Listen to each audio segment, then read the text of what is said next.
Did you know it took a global superstar 3 whole minutes to pull over during a DUI stop? Well, buckle up, pop culture fanatics, because the raw, unfiltered footage of Britney Spears' infamous March DUI arrest has just dropped, and it's spilling all the tea.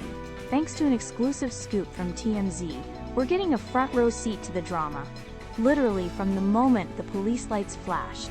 While our beloved princess of pop might be mostly off-screen, her voice definitely takes center stage as officers put her through a series of field sobriety tests.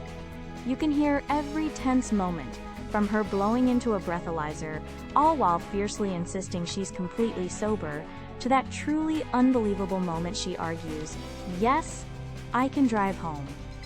Why are you telling me that?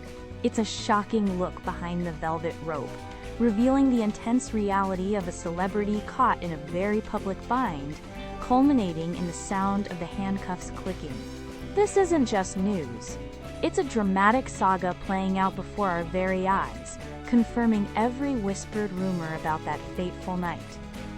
Don't miss out on more exclusive insights into Hollywood's Join our biggest community stories. for the hottest Make celebrity sure to gossip and smash that trending subscribe news. button and join our celeb-obsessed family.